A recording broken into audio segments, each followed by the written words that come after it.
reconvene the open session at 6:11.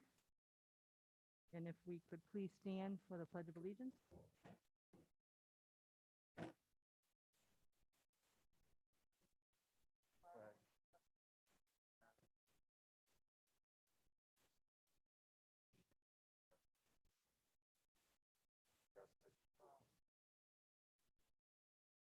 Standing for a moment of silence for the working person.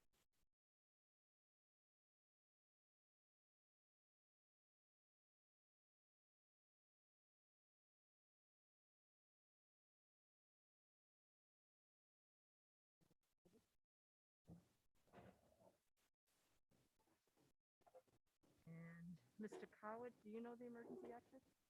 So there's two exits.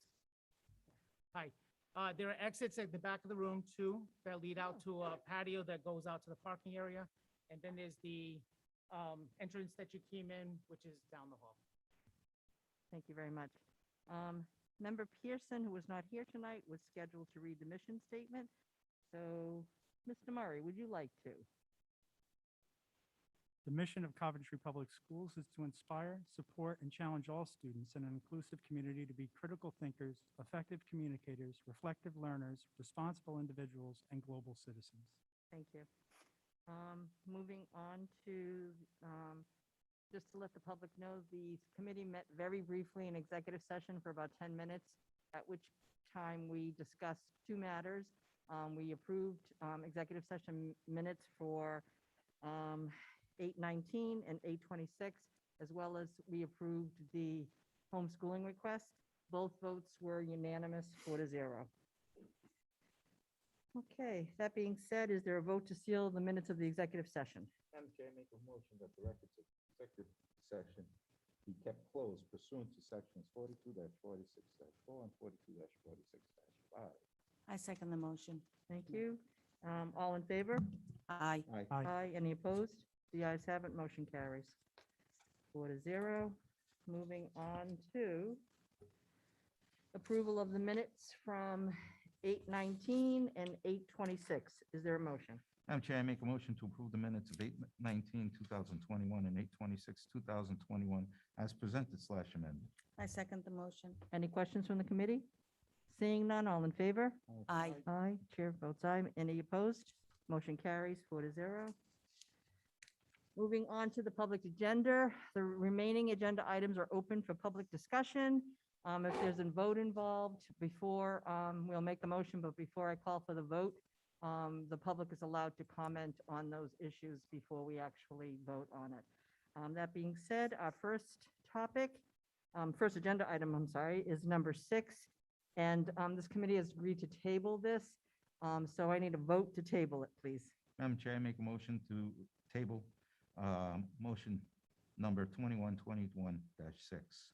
I second the motion. Can I have a voice vote, please? Yes. All in favor? Yes. Aye. Aye. Any opposed? The ayes have it, motion carries 4-0. Moving on to item number 7, the Coventry High School Handbook, discussion and vote. Mr. Levis, Mr. Cowett, would you like to comment on this before we vote? Sure. So every year we bring the handbooks forward for review, and we present them to the school committee for a vote. This handbook is pretty much the same handbook that we put forward every year. We're going to keep the language that we've had in the original handbook, and if any changes need to be made, we'll come back before the committee for approval for that. Thank you. Are we ready to motion? Yes. Go ahead. Yep. Madam Chair, I make a motion to approve the Coventry School Handbook as presented / amended. Second the motion. Any other questions from the committee? Anything from the public? Seeing none? All in favor? Aye. Aye. Any opposed? Chair votes aye, motion carries 4-0. Moving to item number 8, the Coventry High School Student Discipline Code discussion and vote, which was our reference number 2. Mr. Cowett, did you want to talk Sure. to this? So embedded in all our handbooks at every level, elementary, middle, and high school, is the discipline code. It's the same discipline code we had in previous years. We just take it as a separate vote, just in case we have to make changes to just that particular part of the handbook. Okay, thank you. Are we ready to move on this? Yes, I am. Right. Madam Chair, I make a motion to approve the Coventry High School Discipline Code as presented / amended. I second the motion. Any further questions from the committee? Anything from the public? Seeing none, all in favor? Aye. Chair votes aye. Any opposed? The ayes have it. Motion carries 4-0. Okay.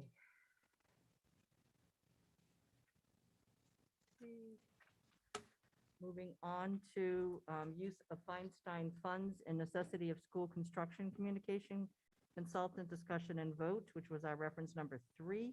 Mr. Coward, did you want to begin this discussion? Sure, and then I'll turn it over to Mr. Murray, who is the chair of the building committee. Mhm. So Mr. Feinstein has generously, over the years, donated money to the Coventry Public Schools. And there's no real guidance on how you have to spend it. But what Mr. Murray did is he reached out to Mr. Feinstein and asked him about using some of the funds to help support the building initiative. So I think what we're bringing forward to you today is how we would like to use those funds to work on our communication campaign. Mr. Murray, you can kind of add to that if you'd like. Yeah, so this goes back to, I think, 2 meetings ago, we had a discussion on this, and I did iterate that I had spoken to Mr. Feinstein about the use of funds.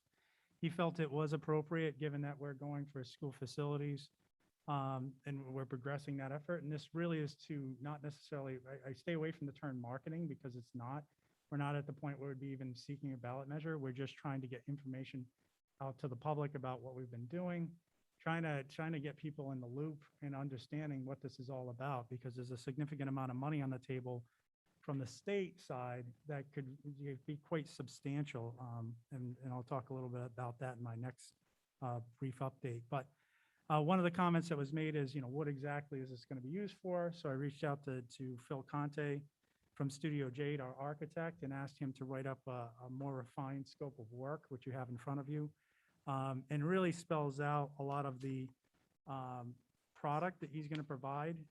And as Ms. Patnod could attest, Studio Jade and Phil specifically has been outstanding. You saw, all of you saw the product last week of what he's done to date, and all of that has been pro bono. So you can imagine we have 6 months more to go until we'd even potentially get to a ballot vote.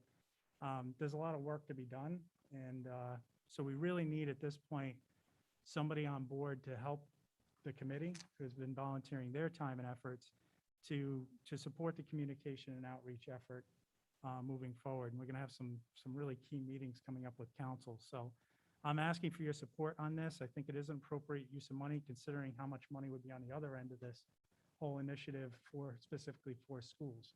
So, and I'd be glad to entertain any questions that you have. Thank you, Mr. Murray. Are there any questions from Mr. Murray from the committee? No. No, No. nothing?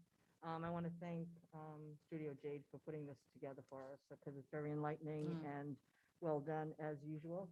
I suspect nothing gets done by this firm without being wonderful, quite honestly.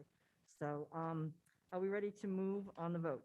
Madam Chair, I make a motion to approve the use of the Feinstein funds for the necessity of school construction communication consultant as presented.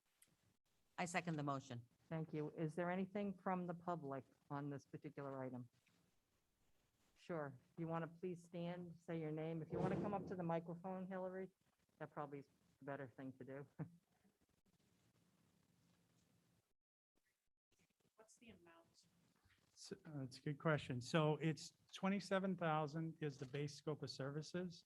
And it's spelled out in our packet, but I can kind of take you through the scope of service if you'd like. And there's a $5,000 supplemental fee. That's mainly for any high volume printing or boards or anything, because our intention is to go out to public events and have a table set up where we have volunteers educating the public about what this means, the financial numbers, what's the whole effort about. So. Okay. And you're using someone from Studio Jade for this, or are you using Phil specifically? Studio Jade's the firm that we're already contracted with. This would be an amendment to their existing contract to bump their scope to include this. And yes, Phil's obviously a big part of Studio Jade, but he has a whole team behind him. Okay, and do you anticipate needing any more from funds, is it, or is it just this 27,000? This is it. For any of the Feinstein funds, this is the only designated amounts that we've earmarked, and I don't expect any more to come from the school side. If we were going to get into ballot measures, we've already talked as a building committee that I would have to be fundraised through outside sources. So we are setting up a separate group for that to set up a funding mechanism like many communities have to fund a specific ballot measure if it goes that direction. Okay, just out of curiosity, what is the balance in that Feinstein fund after this is withdrawn? I believe, Mr. Sansky, we're almost at something. zero. Yeah, we zeroed that one, but we do have another. Okay. So we're pretty far down. I mean, this has been expended. When did Mr. Feinstein donate Oh. those funds? It was $1 million, but It it was was years ago. when Back when the school we was- redid Allen John Feinstein School because he got. So it's been almost yeah. 20 years since that money was Yeah. donated. Okay. So this is the last of it. All right, thank you. Thank you. Okay, anyone else? All right, then I think I can call for a motion, please. Madam Chair, make motion to Oh, approve. we already did it. We already I'm did that. sorry. Yeah, I'm okay. No, it's sorry. okay. Could we have a vote, please? All, to want to approve this, can I hear ayes from you? Aye. Aye. Aye. Chair votes aye, any opposed? The motion carries 4-0. I'm so used to doing it other ways on Zoom, so I know. Mhm. trying to get my brain wrapped around doing it the old way. Okay, so that's 9's done. So 10 is the school committee school building committee update. So Mr. Murray, you're on again. Yeah, so first off, I want to thank the committee here, the council, our members of our legislative delegation that showed up last week. We had what I think is a very great meeting. It was robust. There was a lot of information. We had it here. For those of you who were here, I think it conveyed a lot of the information on the building effort in a very short amount of time. And we had some great questions. It really sets the tone for the project because the hope was coming out of that meeting that the tone was collaboration. And I think that's what we struck and that's what we're moving towards. So in that vein, Mr. Sands and I have talked since. He's moving forward with the finance team and inviting the finance director of the town and town manager, I believe next week, to the table to start discussing more finite strategies on that. We also, I will inform you that Miss Sarah Mangiarelli, our former finance director, also a parent of 2 children in the district, has volunteered for the finance team. So she will be joining us as well. And I think has a great complement with Harold as far as dialoguing at a higher level on the numbers. So I think that'll be a great asset to the group. I have a meeting tomorrow with Mr. Cowart and Ms. Anzalone on the other 2 teams, which is our communications and outreach and logistics teams. So we're going to be setting some deliverables on that.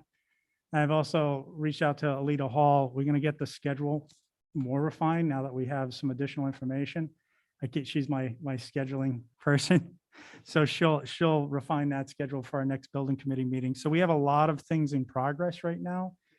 We've got a meeting on the 27th of September where we'll be giving a finance update to the town council, which hopefully will be very productive and collaborative. And all things are pointing in the right direction. I mean, I was inspired coming out of that meeting because I think it gave us the boost we needed, breathing new life into it and having people as part of these teams, expanding the committee's role into outside members contributing into the effort is going to be key. So we're really in a high momentum phase here, and we're just going to keep rolling the ball forward with that. So I appreciate the committee's approval of Studio Jade's funding because that's going to help a lot in assisting us moving forward. The last thing I will say is that we are looking at an owner's project manager because we're quite frankly, we're already required to have one. We've been given a lot of latitude given the makeup of our building committee because we have such expertise in the construction industry on there, but it doesn't waive that requirement. So we need to get somebody on board. We are going to have to look at issuing an RFP prior to any potential ballot vote, just because of our timeframes. We've talked about being shovels in the ground 2022 in order to qualify for certain state incentives. In order to hit that, we would have to have an architect ready the day after a ballot vote. So while I don't want to get too far ahead of ourselves. We have to pay attention to schedule. We have to adhere to that. So the OPM is going to help us draft that RFP. We're going to draft an RFP for another OPM. We're going to go through that process. In the meantime, we're going to be talking to council, collaborating. Hopefully we can keep the ball rolling on the approvals to be able to even move forward. So there's a lot going on. I see that, Harold, all the time. This is definitely a second job. And it is, but it's a rewarding one. So hopefully everything will work out in the end. So, and with that, I'll entertain any questions you have. Any questions from Mr. Murray? From the No. committee? Thank you. Thank you. That's, very informative. I did enjoy last week, by the way. It Good. was nice to see everything in, like in view, to know that, wow, this can happen. Yeah. So it's really, thank you. You're welcome. Gloria, anything? No, thank you. Yeah, thank you. My thanks as well, because like you said, it's like a second job, doing this work. Anything from the public? Any questions? I'd be remiss if I didn't thank, Jim, Don, the superintendent, everyone who contributed to setup. I mean, as you saw, just the setup alone of that room with My so many goodness. microphones and Oh, the yeah. audio visual. There was a lot of hands as part of that effort. Yeah. So I really do appreciate all the support. Great, all right. Nothing from the public, then I think we can move on to item number 11, which is the Town of Coventry Performance Audit discussion.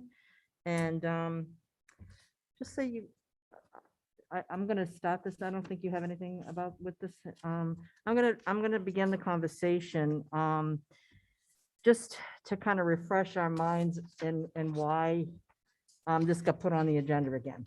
The first discussion that, or the last discussion that myself and Craig and Superintendent and Town Council President Ian Dixon and Mr. Marchand had, we basically left that meeting thinking that, well, first of all, we left the meeting saying that any performance audit that schools came up with needed to somehow be discussed with the school committee, that we weren't ready to make decisions just because I'm the chair. I'm only one vote. And so all of you need to be part of any process of an RFP. So the original meeting that we were going to have was on September 13th. So at this meeting, we would have, and probably previously, we would have sent you, well, not me, but the superintendent would have sent you an RFP laid out with what we think we need for a school's performance audit. And then we would have looked at it and then voted to say, this is, either added things to it, subtracted things to it, and voted on it to say, yes, we're ready to present this to the town council. So when the meeting was changed to the 27th, and due to the really busy opening of schools, we decided we didn't have to bring that forward at this meeting. But it will come to you at the next meeting on, I guess it's the 20, our next meeting's on the 23rd. So next Tuesday or Wednesday, Mr. Levis will send all of us what has been brought together to what we think and what his team has come up with, what they think a performance audit for the schools will be. So we'll have more than a week to look at it, add anything. It's probably going to be a Google document of some sort. We can add, subtract, whatever to that document. And that way we'll be ready for the meeting with the joint town council and us on the 27th. The interesting piece is the town council already came up with, I assume they voted on it, but I'm not, I assume they did. Mr. Marchand and has already put forward an RFP for the performance audit. That's what you have in your packet. I hope you've had a chance to look at it. It was our reference number 4. Quite honestly, when I read it, I was absolutely shocked because I heard that there was an RFP out there, but I thought it was just for the town side. Because we had talked about 2 things at our last meeting, at the leadership meeting, that maybe the schools should do their own RFP, maybe the town should do their own, because in some ways, we're so diametrically different in some ways. We're about programs and curriculum, et cetera, et cetera, et cetera. And the town has different standards for their departments, so we really, we left that meeting thinking that maybe we'd have two separate ones, or we'd be fine with a combined one, but we definitely needed the input from the school committee to even put that RFP together.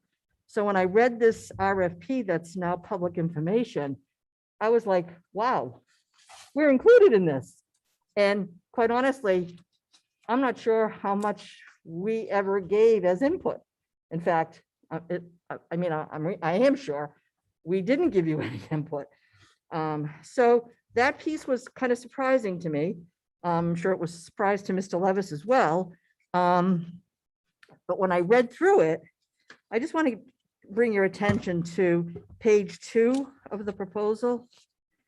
No, it's not 2, it's like the second page 2.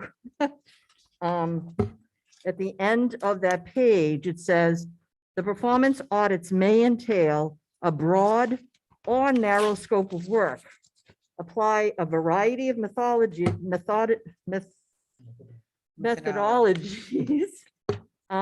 involve various levels of analysis, research, or evaluation. The work will be summarized in a report with findings, conclusions, recommendations.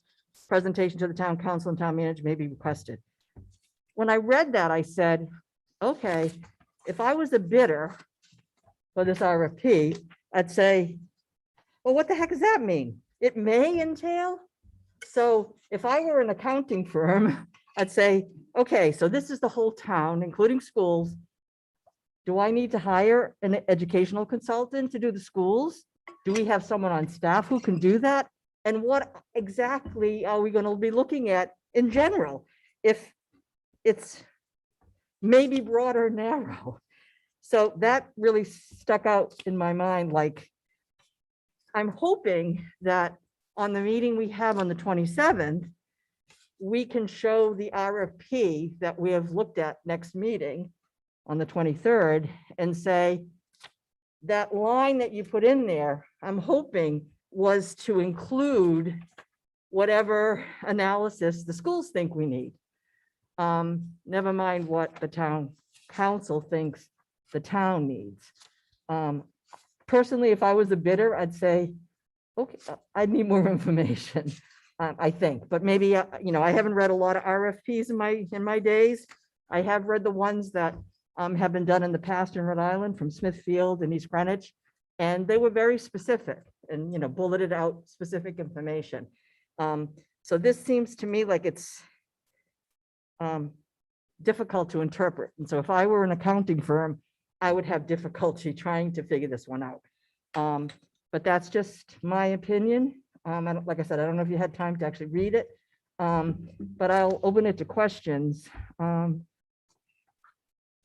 Dave, do you have anything for me? Well, yeah. On page 3, Mhm. program effectiveness. Is the program meeting local, state, and national standards? These are questions that are usually done by educational professionals in an audit. I have it highlighted, as you can see. on my card. Oh, okay. I looked at the same thing and said, okay, what does that really mean? Is the programming here for schools performance status and standards demonstrating excellence? Or are they not demonstrating excellence? And we know that they are demonstrating excellence because people come here every 2 years to certify our schools. So are the program operations deviating from the mission, purpose, and objectives? These are basically school department and school committee issues. And I mean, I think it's I don't really also know on how- the town side, program Yeah, effectiveness. that's know, on the so, yeah, town side, Like but department work of public works, Right. is, programs, I think it's sort of a broad It- enough term to include almost everything, right. Yeah, but we have the Parks and Rec and everything. too, yeah, and they have programs, yeah. we all have, it doesn't matter if it's the municipal or the school side, Right. but I think our programs might take a deeper dive. Mhm. in the sense of curriculum, Right. and it just seems like, again, if I were a bidding firm, I would say, What the heck? I don't know how to bid this. But that's just me saying. But I see your point, Dave, as far as, it's kind of confusing because you don't really know exactly what's being asked here. It looks like it's like boilerplate, like, it Yeah, doesn't look like somewhat. it was made up for Coventry. The beginning, it says the demographics and stuff like that, Yeah, but I mean, I'm maybe just, that is, but. I you know, think whatever we come up with on our own can be somehow I, machined into this RFP, but I just am really concerned that but there's I, not enough real detail that concerns the schools. It's very broadly written. but I can understand where the council's coming from because they want to know if we're doing our jobs. Well, they want to know on the town side too. Yeah, It's not that's just right. us, it's the Right. police and Right, rec but- and But specifically, and they'd like to know everything. about the school department too. everybody, I think. Yeah. I think the town in general, the original discussions in this community about a performance audit was for both sides. It wasn't Correct. just picking on the schools, it wasn't picking on the No. municipal side. It was to look at both sides of the equation. But we're kind of different in lots of different ways, obviously. Yeah. We kind of basically per Title 16 have our own set of sort of requirements Yeah, that maybe the town doesn't have per se. Well, maybe I the mean, town doesn't understand that, I- you know, I have no they may idea. not even know what Title Which 16 is why we're is. gonna have the meeting on the 27th, Right, hopefully. right. And, I mean, just because this RFP went out doesn't mean that it can't be rewritten, and as far as I'm concerned, but maybe I'm wrong, I don't know. Mrs. Colonian, anything? no, You're okay? Yeah. Mr. Murray?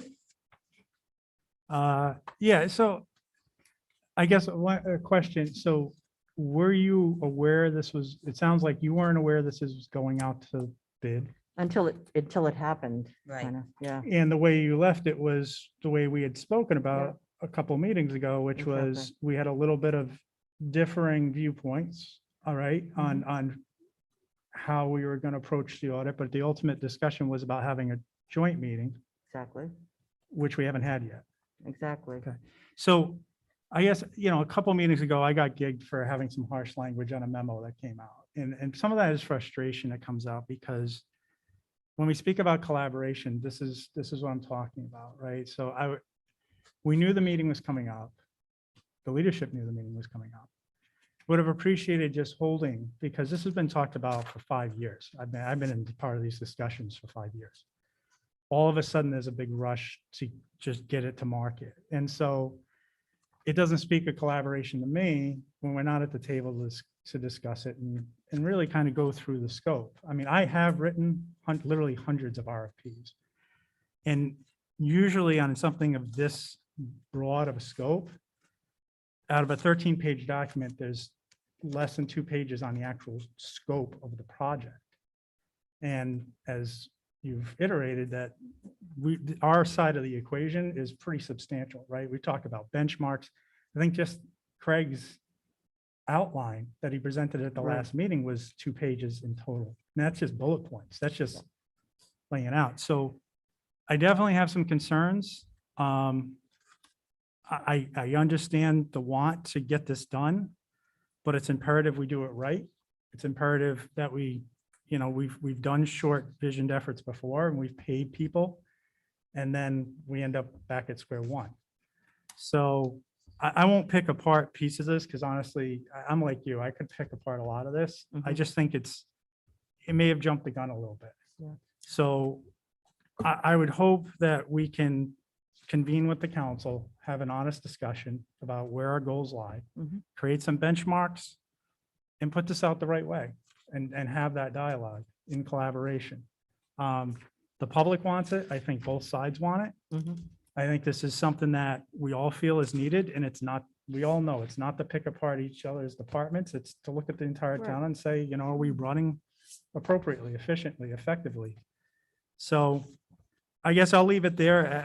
I guess what I'd ask is the chairwoman of the committee is to reach out to the council president and express those views Mhm. and ask them to, consider holding any further efforts on this until we sit down and actually have a talk. And I think a lot can be done between our respective elected bodies in getting this hammered out into an appropriate document. So. Thank you, Mr. Murray. Did you have I did something, have Donna? one concern. Yep. And I just looked at it and it Yeah. kind of, we've got our meeting on the 27th, yet he's got the RFPs Oh, yeah, they're due due on the 17, 17th. next Friday. Yeah. Yeah. So, Just because they're due doesn't mean you have to accept anything, though. okay, I mean, quite honestly, and I'm hopeful that maybe, who knows, they might not get any bids. I don't know. But if they do have some bids, they may have some follow-up questions from those companies that say, so really, what is the scope of what you're asking here? It's kind of written kind of broadly. and as I Um, said before, I think it looks like it was, like a boilerplate and they just kind of put in. Yeah, I can't speak to how this was created, but Yeah. I think you're right, Mr. Murray, and the rest of the committee. I think we need to have that sit down with the council and let them explain what they were thinking and then present, the one that we're going to talk about at our next meeting that actually spells it out a little bit more, maybe carefully. I don't know what the right word is for that. Yeah, and one thing I would say too is, something this important, even if we had a small subcommittee of members from each, elected body to hammer out the final RFP might be prudent Mhm. coming out of that meeting. So we have less players, let's say, involved, but we're gonna have an outline. Hopefully they have an outline. We can kind of merge those and Yeah. a couple of meetings have something that's really, because some of this is an administrative task. I Yeah. understand that, but I think there's definitely goals and objectives of each member of each elected body. Mhm. And we know that. Mhm. So those need to be captured. Right. And if we don't have a voice at the table, they're not going to be captured and we're going to end up with a product that we're all going to debate in the end to say, well, you missed this because we weren't at the table to develop the scope. And so it's a bad document on the output, garbage in, garbage out. So, Mhm. and make sure that we, have a good document in the end. I think we're digging too deep into the rationale. I think the bottom line is the council, they just want to know what we spend our money on. They want to know what programs we spend money and how much we spend. And I'm not going to get defensive about it. I welcome it because I think everyone in town wants to know, okay, how much money do you have? How much money do you spend? What are your costs? And how can we come up with a better product? And I think it's as simple as that. I don't think it's complicated. I think the council, they just want to know if we're giving the public the services that they pay for. I really don't, that's all I think, I think they just want to know. They just want to know what we pay for, and how well we're doing with our kids. That's bottom line. I don't think they want anything more than that. I think they just want to know how much money we have. And it's tough. It's tough when you're a school department and you have all these moving parts all the time, that's all it is. But I think as members of the school committee, we have a BEP that we have to meet. There's Yes, so many regulations that, that's right. there's not anything in here that says that, someone with education expertise should be looking at the schools Absolutely. with an accountant, Right. I mean, obviously an accountant is important, but it Absolutely. isn't just about the money here. It is Mhm. about what we do. Right. And so that has to be looked at, and how that's broken up and done is Mhm. imperative to be part of this, as far as I'm concerned, part And of the they RFP. may not know what we do because these are all new council members. No, I know, but I'm just saying that I think, I'm not trying to be defensive either. I know. But I do think that this meeting on the 27th, I think our next meeting, when we actually see if the schools were going to go out by themselves, I don't think RFP would look quite like this. It would probably Right. look like something different. Much. And different. so I think the two need to be combined in some way, and we need to agree on that. Because I think you're right in the sense that the public wants to know, but it has to be something that we believe in when the analysis gets done. Right. That's right. We have to say, yes, the program XYZ at the high school, is underfunded, it's a really great program, but you know what? You don't have enough people to do it. Yeah. Or you have too many in that program. And that means looking at the elementaries, the middle schools and the high school. Mhm. And it's not clearly spelled out here. It's No. just vaguely stated that, there will be parameters, but we're not sure what those are. When it says, and I go back to that original, Yeah. may entail a broad or narrow scope of work. I don't know what that means. So, and as a school committee person, I need to know what that means, That's right. That's I right. need to know what that means. You're And right. so I think it's really going to be important at our next meeting to look at what the team here feels, what we think Mhm. needs to be in that RFP, and then bring that to the council on the 27th. Yeah. So, okay, Yeah, it works. all right. What else did I want to say? I think that's it from me. We've had you guys. Is there anybody in the public that would like to ask questions or go further on this discussion? Anything from Mr. Cowett? Anything? No, we're all good? Okay, I guess we can move on.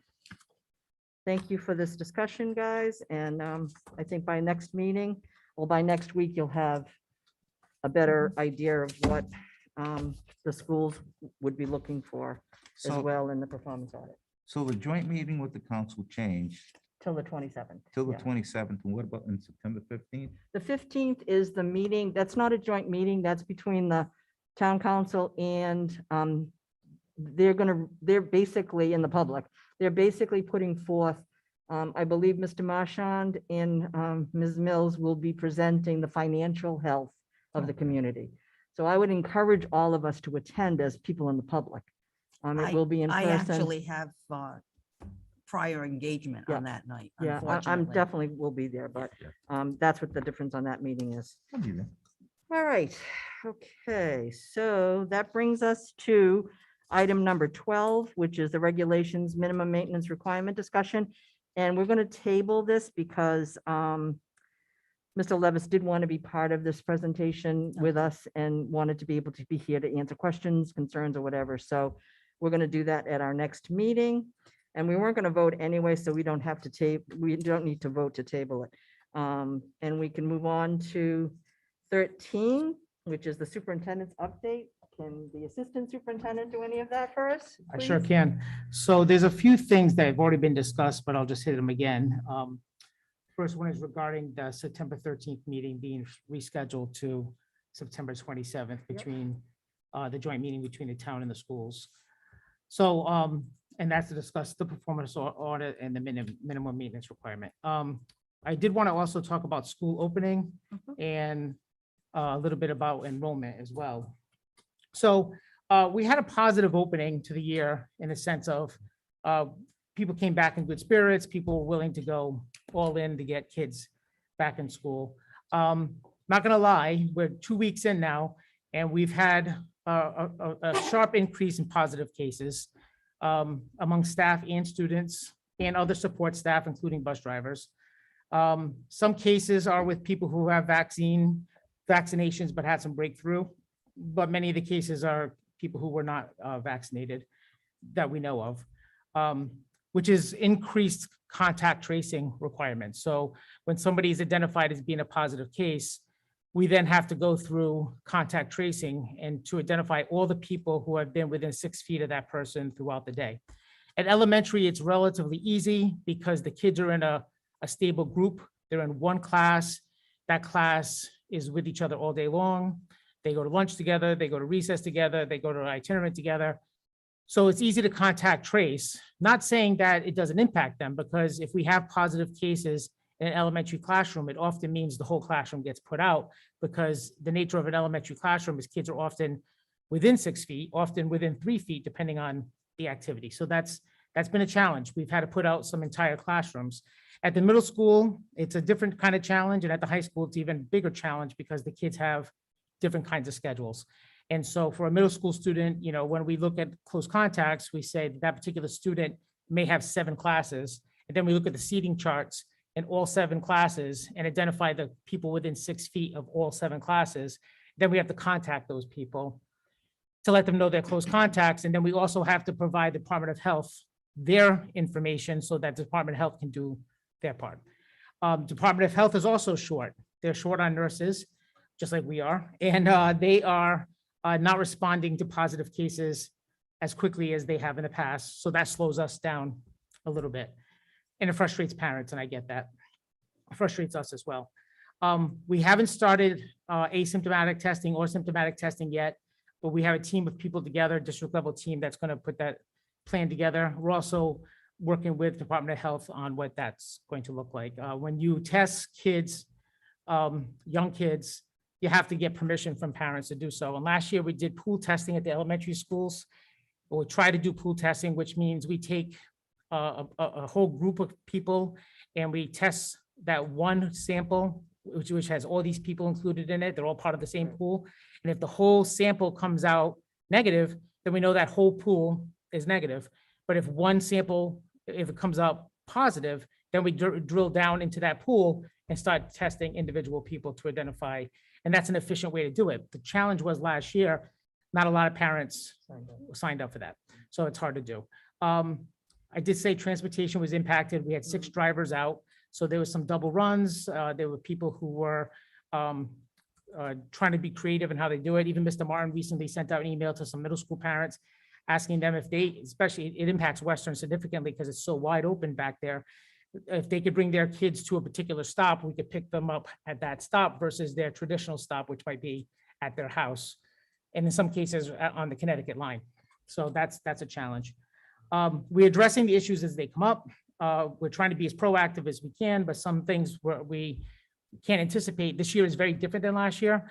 Last year, when kids had symptoms, they had to have 2 symptoms and there was 2 categories. And so they had to have a symptom from each category. So if a student had a fever and a cough, they would say, well, the fever is from category 1, the cough is from category 2, therefore that student has to go out and get tested. This year, the Department of Health tightened that up and they just said any one symptom, doesn't make a difference what it is. It could be a headache, it could be a stomach ache. One of the COVID symptoms that we're all familiar with requires a student to go home and get tested, which disrupts learning, disrupts families, disrupts the flow of instruction. And so that's something that we're trying to work around. Matter of fact, I emailed our contact at Department of Health today just to find out if there's any flexibility coming down the pike in the near future about loosening up that part of the requirement. So instead of just saying 1 symptom, maybe we can open up to where it was last year with 2, because that would minimize the number of students that are being put out of school. And I talk to parents every single day and you know, I say to them all the time, we don't want kids out of school. I think sometimes people think we do, we don't. We want kids in school, but the Department of Health has very specific guidelines. And if we don't follow them, and when the contact tracing happens, that's going to come back to us as not following the guidelines and do what we're supposed to do. We also have been doing vaccination clinics. We had one yesterday. I was there. Every single dose of vaccine that we had was used. We had a few people not show up. We had a number of walk-ins and we were able to get them registered and get them vaccinated. So it was very successful and we worked right up to the very end. So that's sort of the opening update. I will say it's taxing on our people doing concurrent learning and trying to stay ahead of all of it. We're hoping that once this initial first 2, 3, 4 weeks gets by us and we get a little bit more stabilized, that we won't see this spike. DOH did warn us. And don't forget, Coventry was a district that went in earlier than many other districts. Some people started today. Some people started yesterday. We're 9 days in, going on our 10th day. So we're a little bit ahead of the curve in terms of what people probably should be anticipating because of what we're experiencing. But we're hoping that DOH said we would experience that and that it hopefully would flatten out. So that's that. Enrollment figures, our enrollment is, our total enrollment is 4,693, 4,693. Included in that number, though, is 198 homeschools people, but everybody else is either associated with a school or where we have them in a district placement. So those are our enrollment figures today, 4,893. And I think that was it. I'll take any questions if anybody has any questions. Mr. Florio. Don, Yes, sir. how do those numbers look from last year? The numbers are a little bit, well, I would say they're up. from last year. Last year is a tough year to compare things to. We had a number of homeschool people. We had a number of people who were out on distance learning, then came back in. We had a lot of movement. So the numbers are increasing. Our enrollment spiked with, and Mrs. Martin could to attest to this, with the 2 weeks before school opened, we got just bombarded with registrations, which has impacted us as well. So, you know, the schools operate based on the information we give them. And so we have to make sure Aspen's up to date. We have to make sure everything is up to date. So there's a lot of pressure on us to process the registrations and get everything into the system so the schools can do what they need to do to get the students into a schedule or to make sure parents have access to the parent portal. And there's all these different little pieces that are all contingent on us getting people in. So when we had that rush, that 2-week rush of people registering, it put a lot of pressure on the central office staff to get everybody in. So that was challenging. And I have been getting feedback from parents, and they're doing an exemplary job at helping parents, particularly parents of kindergarten children and all kids. Yeah, we've For had, help.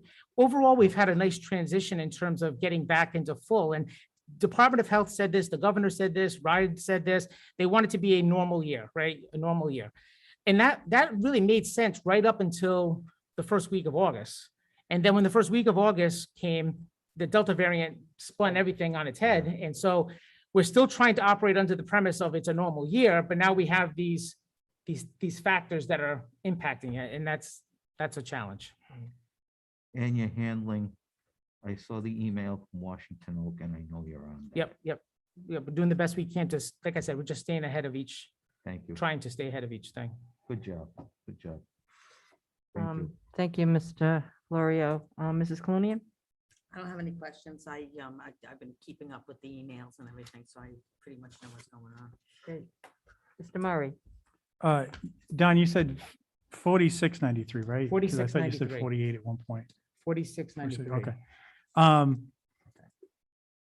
I took a walk with our new Principal Bagley over at Western this morning, and it was, it was on the positive note.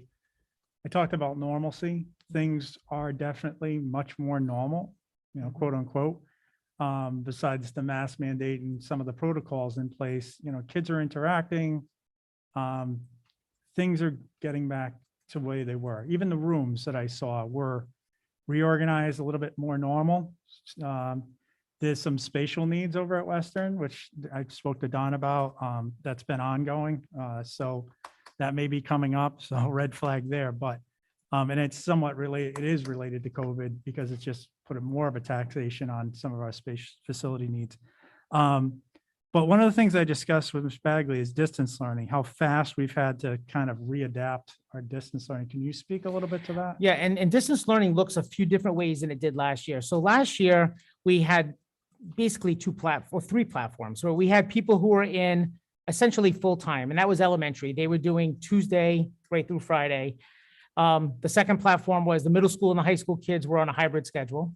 So they were in school and out of school. And then we had people who were full distance learning, and we had staff assigned to distance learning. And the reason why we had, and we were able to assign staff is because when the year started, we had 30% of our population asked for distance learning. We surveyed them. And so we were able to say, for example, at the middle school, we have 100 sixth graders. So let's have a sixth grade team. That's our E team, like our distance learning team. We were able to assign teachers at almost every grade level. So that was last year. This year it's different because we don't have distance learning as an option. And that came from way high above because everyone felt, and I don't disagree, that kids do best when they're in school. So RIDE, the governor, everybody said distance learning is not a platform that you need to provide to parents. So as distance learning looked last year, it doesn't exist this year, except for when there are cases where students have a medical need that requires them to not come into school and to be home, or if there's a special education or a 504 requirement where the student can't come to school because there's some sort of impact on their learning or their medical condition. Other than that, everybody's in person. So what we started doing this year, and many other districts have done this, and I'm not going to say it's been super smooth, but we're getting better at it, is it's called concurrent learning. And concurrent learning is when, if a student is out on quarantine, not the whole class, just like 1 or 2 or 3, maybe 5 students, they can join the class live. So the class is taking place, the teacher's teaching, we provide them the Google Meet link, and the student can join that class through their Chromebook and get direct instruction from the teacher. And that's important to us because what happened a lot last year is when students were put out on a day or 2 or 3 for quarantine, sometimes the flow of instruction was fragmented. You know, they either were getting videos or they were getting packets or they were getting offline meetings with teachers, and it didn't feel like true instruction. So concurrent allows them to join. There's bumps with that, right? So we discovered at the end of last week that many teachers want 2 Chromebooks, one to teach from because they project onto their screen, and then one to have the student join through for the meeting. That's not a problem. Mr. Murphy and I have worked together to pull together some Chromebooks to make that happen. So that was one thing people asked for. The only other wrinkle was sometimes when we find out somebody's out sick and they're going to be on quarantine, it's late in the day, late afternoon, sometimes it's evening. And we can't get the concurrent learning set up first thing in the morning because we haven't had a chance to communicate to the teacher. She hasn't had an opportunity to maybe get the Chromebook to set up. So there's a little bit of a hiccup there. There's a delay. And it could be frustrating for people because they want their kids to be instructed, but we need a little bit of time to organize. And then the last thing I'll say is, and I sent an email out to the teachers last week because we learned very quickly that this could turn very quick, on a dime almost. I said, make sure all your Google Classrooms are set up, make sure your Google Meets are set up, make sure everything's in place. So the second a student goes out or a class goes out, we can switch over and continue instruction. So that's the model that we're using this year. It's an in-person model, concurrent when kids are on quarantine. And then if they're out long-term with another issue, then there's a few different options. And we talked about this at a prior school meeting. It's based on an individual basis, so it's student by student needs. No, I appreciate it. And the description's helpful, I think, for parents too. I heard about some of the wrinkles, but the biggest takeaway I have is you're aware of them. You're trying to work through it. We've done the same thing for the past 2 years, right? We've taken it as it comes, figured out the issues, and you address the issues as you go. So, I mean, I know that one of the things is somewhat the technology, right? We don't have like 360 cameras in the classroom. So it's not the same feel, and it's probably never going to be Right. like that. But what we're hopeful for is if they can join through a Chromebook, they can at least get the direct instruction. Even if the teacher provides 30 minutes of direct instruction, and then he or she says to the kids in the classroom, okay, I need everyone to do their work. And the student who's home can go onto Google Classroom, they can shut off their link to the meeting and do their work at home without having to stay on and just, Right. sit idle on a meeting. But those are all things that we're doing differently. Last year, we didn't do that. Last year, we did, either full DL or in person or hybrid, and this is a little bit different. And so there's a little bit of growing pains that go with figuring that out. And honestly, we also didn't anticipate that by day 3 or 4, we would have so many people going out at one time. We thought maybe a handful of kids, here and there, but suddenly, you have a family and maybe the siblings are both sick. Well, that could possibly knock out 2 classrooms. And if they were on the bus, maybe a 3rd classroom, it spirals. And so that was the part that we had to kind of learn on our feet, how we wanted to handle those situations. Okay. Very last question, I promise. You had mentioned you had gone through all of the vaccines that you had. I don't know if you said a number, but There was 73 doses and we used all 73. thank you. You're welcome. I don't have any questions. Just a thank you for all the work that everybody's doing. You're right. We didn't know the challenges we were going to get until it happened. And so I want to just, shout out to all the teachers, all the administrators that have made this happen and are working through whatever challenge they've been given by the circumstances of Delta. I'm very hopeful that the spike starts to come down and recede. But as we all know, we could get another variant that reinfects people that are, not vaccinated, and obviously our young ones cannot be vaccinated. So again, thank you for everyone to getting through this for first couple of weeks and for carrying on as the professionals that you are, because we know you are. So I want to just thank everyone for the hard work, because it doesn't go unnoticed by us, believe me. We know that it's a Herculean task to get through this. Yeah, It's a and village. if I can add one last comment, because I don't want to forget our nurses. So Oh, yeah. our nurses are doing the lion's share of the work before school, during school, after school, sometimes along throughout the weekend. And we're trying to be responsive to that. So we're trying to hire some more nurses. And you all voted for floater nurses in the budget, and we appreciate that. But what happened was we've lost some people. So the people that were identified as floaters ended up taking other jobs. And then we also had some students came in who needed one-on-one nursing based on their medical needs. And so some of our floating nursing jobs sort of evaporated because they went into other places. So we're hoping to get those filled so that we can continue to support them. And then I've been working with HR, and we have some clerks who are going to also support the contact tracing.